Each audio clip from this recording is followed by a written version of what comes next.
প্রিয় দর্শক, আজকের ভিডিওতে মিজানের পাল্লা ভারী করার চমৎকার 10টি আমল সম্পর্কে কথা বলবো ইনশাআল্লাহ। আমলগুলো খুবই ছোট্ট, কিন্তু এর ফজিলত অনেক অনেক বেশি। কোনো ব্যক্তি যদি আল্লাহ তাআলার ফরজ বিধান পালন করার পাশাপাশি এই ছোট্ট আমলগুলো করতে পারে, মৃত্যুর সাথে সাথে সে ব্যক্তির জান্নাতে প্রবেশ করা নিশ্চিত হবে ইনশাআল্লাহ। আজকের ভিডিওটি অত্যন্ত গুরুত্বপূর্ণ, তাই ভিডিওটি না টেনে শুরু থেকে শেষ পর্যন্ত দেখার জন্য অনুরোধ করছি। তাহলে চলুন মূল ভিডিও শুরু করা যাক। মুমিন মুসলমানের জন্য এই 10টি আমলের গুরুত্ব অনেক বেশি, যে আমলগুলোর বিনিময়ে মহান আল্লাহ তাআলা মুমিন বান্দার আমল নামায় অগণিত সওয়াব দান করবেন। মিজানের পাল্লায় তা হবে 7 আসমান ও 7 জমিনের চেয়ে বেশি ওজন। সুবহানাল্লাহ। হাদিসের একাধিক বর্ণনায় উঠে আসা চমৎকার 10টি সেই আমল হলো: নম্বর 1, সকাল সন্ধ্যায় আল্লাহ তাআলাকে স্মরণ করা, অর্থাৎ লা ইলাহা ইল্লাল্লাহ জিকির করা। রাসূলুল্লাহ সাল্লাল্লাহু আলাইহি ওয়াসাল্লাম বলেন, যে ব্যক্তি সকাল সন্ধ্যায় লা ইলাহা ইল্লাল্লাহ জিকির করবে, তার আমলনামার পাল্লা 7 আসমান ও 7 জমিনের চেয়েও ভারী হবে। আল্লাহু আকবার। তার জন্য জান্নাত হবে সুনিশ্চিত। হাদিসে এসেছে, হযরত আব্দুল্লাহ ইবনে আমর ইবনে আস রাদিয়াল্লাহু তাআলা আনহু বর্ণনা করেন, নবী করিম সাল্লাল্লাহু আলাইহি ওয়াসাল্লাম বলেছেন, আল্লাহর নবী নূহ আলাইহিস সালাম তার মৃত্যুর সময় তার ছেলেকে বলে ওসিয়ত করেছেন যে 2টি জিনিসের আমল করবে আর 2টি জিনিস থেকে বিরত থাকবে। আমলের আদেশ ছিল লা ইলাহা ইল্লাল্লাহ এর জিকির করা। মনে রেখো, যদি 7 আসমান ও 7 জমিন এক পাল্লায় রাখা হয় আর অপর পাল্লায় লা ইলাহা ইল্লাল্লাহ রাখা হয়, তবে লা ইলাহা ইল্লাল্লাহ এর পাল্লা ভারী হবে। সুবহানাল্লাহ। যদি 7 আসমান ও 7 জমিন একটি অবিচ্ছেদ্য গোলাকার বৃত্ত হতো, তাহলে লা ইলাহা ইল্লাল্লাহ ও সুবহানাল্লাহি ওয়া বিহামদিহি সবকিছুকে চূর্ণ বিচূর্ণ করে ফেলতো। ইহা প্রতিটি জিনিসের দোয়া এবং এর মাধ্যমে সৃষ্টিরাজি রুচি পেয়ে থাকে। আল্লাহু আকবার। আর তোমাকে নিষেধ করে শিরক ও অহংকার থেকে। হাদিসটি রয়েছে মুসনাদ আহমদ, বুখারী, আদাবুল মুফরাদ শরীফে। অন্য আরেকটি হাদিস, হযরত আনাস রাদিয়াল্লাহু তাআলা আনহু বর্ণনা করেন, রাসূলুল্লাহ সাল্লাল্লাহু আলাইহি ওয়াসাল্লাম বলেছেন, কিয়ামতের দিন আল্লাহ তাআলা বলবেন, হে মুহাম্মদ সাল্লাল্লাহু আলাইহি ওয়াসাল্লাম, সৃষ্টির মধ্য থেকে আপনার উম্মতের এমন ব্যক্তিকে জান্নাতে প্রবেশ করান, যে ব্যক্তি একদিন হলেও ইখলাসের সঙ্গে সাক্ষ্য দিয়েছে যে লা ইলাহা ইল্লাল্লাহ, আল্লাহ ছাড়া কোনো ইলাহ নেই, এবং সে এর উপর মৃত্যুবরণ করেছে। মুসনাদ আহমদ শরীফের হাদিস। তাহলে প্রিয় দর্শক, 10টি আমলের মধ্যে এই হলো সর্বপ্রথম নম্বর আমল আমরা পেলাম। নম্বর 1, সকাল সন্ধ্যায় লা ইলাহা ইল্লাল্লাহ জিকির করা। তারপরে দ্বিতীয় নম্বর আমলটি হলো সব সময় আলহামদুলিল্লাহ বলা। সুখের খবর কিংবা দুঃখের খবর, আনন্দের খবর কিংবা বিপদের খবর, যে কোনো সংবাদেই আলহামদুলিল্লাহ তথা সব প্রশংসা মহান আল্লাহর জন্য বলা। আর তাতে বান্দার আমল নামার পাল্লা 7 আসমান ও 7 জমিনের থেকেও ভারী হবে ইনশাআল্লাহ, আর তা হবে জান্নাত লাভের মাধ্যম। সুবহানাল্লাহ। অন্য আরেকটি হাদিসে এসেছে, হযরত জাবির ইবনে আব্দুল্লাহ রাদিয়াল্লাহু আনহু বর্ণনা করেন, রাসূলুল্লাহ সাল্লাল্লাহু আলাইহি ওয়াসাল্লাম বলেছেন, সর্বোত্তম জিকির হচ্ছে লা ইলাহা ইল্লাল্লাহ এবং সর্বোত্তম দোয়া হলো আলহামদুলিল্লাহ। দলিল তিরমিজি শরীফের হাদিস, ইবনে মাজাহ, নাসাই, ইবনে হিব্বান। তাহলে প্রিয় দর্শক, 10টি আমলের মধ্যে এই হলো দ্বিতীয় নম্বর আমল, আমরা সব সময় আলহামদুলিল্লাহ বলবো। তারপরে তৃতীয় নম্বর আমলটি হলো সুবহানাল্লাহি ওয়া বিহামদিহি সুবহানাল্লাহিল আজিম এর জিকির করা। হাদিসের বিখ্যাত গ্রন্থ বুখারীর শেষ হাদিসে এই জিকির সন্নিবেশিত করা হয়েছে।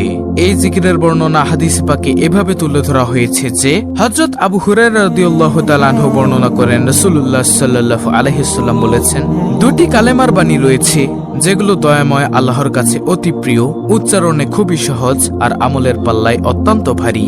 আর বাণী দুটি হচ্ছে সুবহানাল্লাহি ওয়া বিহামদিহি সুবহানাল্লাহিল আজিম। অর্থাৎ আমরা আল্লাহ তাআলার প্রশংসা সহ তার পবিত্রতা ঘোষণা করছি, মহান আল্লাহ তাআলা অতি পবিত্র। বুখারী শরীফের হাদিস। তারপরে চতুর্থ নম্বর আমল হলো সৎ চরিত্রবান হওয়া। প্রিয় নবী সাল্লাল্লাহু আলাইহি ওয়াসাল্লামের যে গুণ বর্ণনায় পবিত্র কুরআনুল কারীমে আল্লাহ তাআলা আয়াত নাজিল করেছেন, তা হলো সৎ চরিত্রবান বা মহান চরিত্র, যে চরিত্রে থাকবে না কোনো গুনাহের চিন্তা।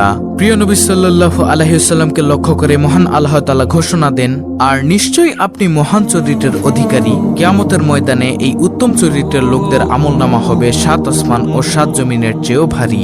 সুবহানাল্লাহ। এ সচ্চরিত্রের সংক্ষিপ্ত পরিচয় হলো হালাল গ্রহণ করা, হারাম বর্জন করা, আর নিজ পরিবারের স্ত্রী, সন্তান, মা বাবা ও ভাই বোনের সঙ্গে উত্তম ও উদার ব্যবহার করা। তো প্রিয় দর্শক, 10টি আমলের মধ্যে এইগুলো 4th নম্বর আমল, সৎ চরিত্রবান হওয়া। 5ম নম্বর আমল হলো নাবালক সন্তানের মৃত্যুতে ধৈর্য ধারণ করা। অল্প বয়সে মৃত্যুবরণকারী সব শিশুই তার মা বাবা, আত্মীয় স্বজনের জন্য হবে নাজাতের উসিলা, আর পরকালে আরাম লাভের অনুষঙ্গ এবং সুপারিশকারী, আর দুনিয়াতেও হবে সুখ সম্পদ ও সম্পদের অধিকারী। এ কারণে নাবালক সন্তানের মৃত্যুতে দোয়া করতে বলেছেন প্রিয় নবী সাল্লাল্লাহু আলাইহি ওয়াসাল্লাম। তারপরে 6ষ্ঠ নম্বর আমলটি হলো অন্যের জন্য দোয়া করা।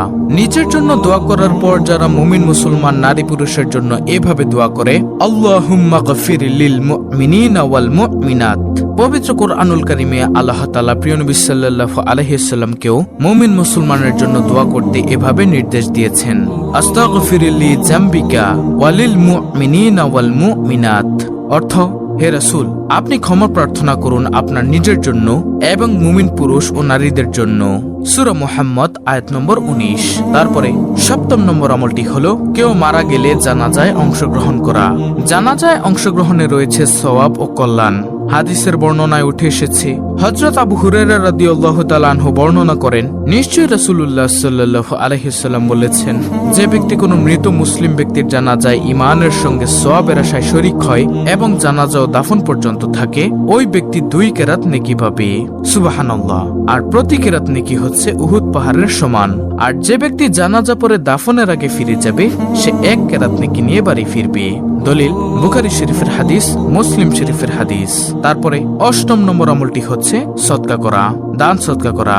একটি খেজুর কিংবা একটি খেজুরের গাছ হলেও। হাদিসে এসেছে, রাসূলুল্লাহ সাল্লাল্লাহু আলাইহি ওয়াসাল্লাম বলেছেন, খেজুরের একটি অংশ দান করে হলেও তোমরা জাহান্নামের আগুন থেকে বেঁচে থাকার চেষ্টা করো। বুখারী ও মুসলিম শরীফের হাদিস। তাহলে প্রিয় দর্শক, 10টি আমলের মধ্যে এই হলো 8ম নম্বর আমল, দান সদকা করা। 9ম নম্বর আমলটি হলো রাগ না করা। দুনিয়ার স্বার্থের ঊর্ধ্বে উঠে নিজেদের রাগ থেকে বিরত থাকা। এ রাগ করা হবে মহান আল্লাহ তাআলার জন্য, দুনিয়ার কোনো স্বার্থে নয়। তবেই এই রাগ পরকালের আমলনামায় কয়েক গুণ ভারী হবে।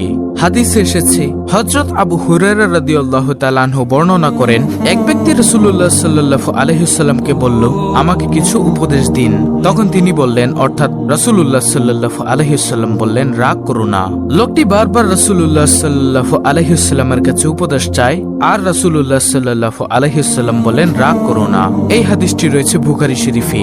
যেহেতু রাগ দমন করা অত্যন্ত কঠিন কাজ, আর যে ব্যক্তি তা করতে সক্ষম হবে, সেই দুনিয়া ও আখিরাতে কামিয়াব। এ রাগ দমনকারীদের প্রশংসায় আল্লাহ তাআলা বলেন, যারা নিজেদের রাগকে সংবরণ করে আর মানুষের প্রতি ক্ষমা প্রদর্শন করে, তারাই মুহসিন বা সৎকর্মশীল। বস্তুত আল্লাহ সৎকর্মশীলদেরই ভালোবাসেন। সূরা আল ইমরান আয়াত নম্বর 134। দর্শক, সর্বশেষ 10ম নম্বর আমলটি হলো দ্বীনের পথে দাওয়াত। আল্লাহর পথে অন্যকে ডাকা বা আহ্বান করা। যে ব্যক্তি মানুষকে আল্লাহর পথে ডাকে বা আহ্বান করে, সে ব্যক্তির আমলনামা হবে 7 আসমান ও 7 জমিনের থেকেও ভারী। সুবহানাল্লাহ। সুতরাং মুমিন মুসলমানের উচিত উল্লেখিত চমৎকার 10টি আমল যথাযথভাবে পালন করা এবং বিনিময়ে মহান আল্লাহ তাআলার কাছে দুনিয়ার সফলতা ও পরকালের চূড়ান্ত মুক্তির চেষ্টা করা। তো এই ছিল আমাদের আজকের ভিডিও, অত্যন্ত গুরুত্বপূর্ণ একটি ভিডিও। ভিডিওটি ভালো লাগলে অবশ্যই চ্যানেলটিকে সাবস্ক্রাইব করে পাশে থাকা বেল বাটন অল বাজিয়ে দিবেন। ভিডিওটিতে একটি লাইক দিবেন এবং কমেন্টে আমিন লিখবেন এবং অন্য মুসলিম ভাই বোনদের কাছে ভিডিওটি শেয়ার করে দিবেন, যেন তারাও দেখে শিখে এই 10টি আমল করতে পারে। আল্লাহ রাব্বুল আলামিন মুসলিম উম্মাহকে উল্লেখিত আমলগুলো যথাযথভাবে পালন করার মাধ্যমে দুনিয়া ও পরকালের কল্যাণ ও সফলতা লাভ করার তৌফিক দান করুন। আমিন।